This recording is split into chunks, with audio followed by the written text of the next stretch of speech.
Hello friends, welcome back to my channel. আজ চলে এসেছি আরও একটি নতুন রান্না নিয়ে, সেটি হলো ডালপুরি। দেখুন, এখানে ছোলার ডাল ভিজিয়ে নিয়েছি।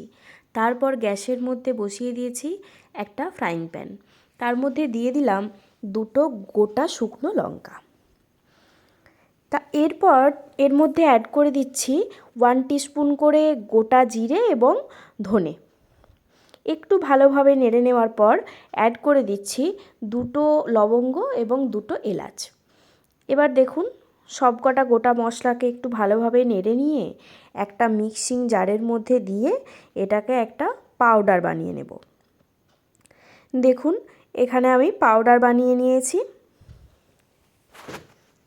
এরপরে ওই যে ছোলার ডালটা ভিজিয়ে রেখেছিলাম, ওটাকে একটা মিক্সিং জারের মধ্যে নিয়ে অল্প একটু জল দিয়ে পেস্ট বানিয়ে নিলাম। এরপর বসিয়ে দিয়েছি কড়াই। তার মধ্যে দিয়ে দিচ্ছি 2 টিস্পুন সর্ষের তেল। এবার সর্ষের তেলের মধ্যে অ্যাড করে দেব 1 টিস্পুন আদা এবং কাঁচা লঙ্কা বাটা। এবার দিয়ে দিচ্ছি 1/2 টিস্পুন হিং। এবার দেখুন, ওই যে পেস্টটা বানিয়ে রেখেছিলাম ওটাও দিয়ে দিয়েছি।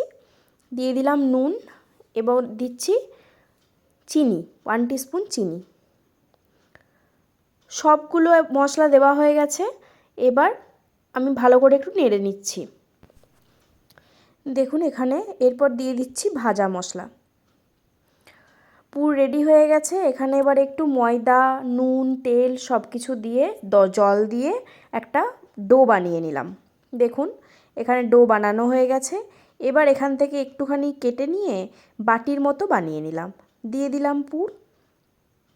দেখুন, এইভাবে মুখটা মুড়ে নিয়ে সবগুলোকে এইভাবেই কিন্তু গড়ে নিয়েছি। দেখুন, এবার এখানে অল্প একটু ময়দা দিয়ে এটাকে বেলে নিচ্ছি। তেল দিয়েও বেলা যায়, কিন্তু তেল দিয়ে বেললে একটা প্রবলেম হতে পারে, বেরিয়ে যেতে পারে, পুরটা ভেতর থেকে বেরিয়ে যেতে পারে।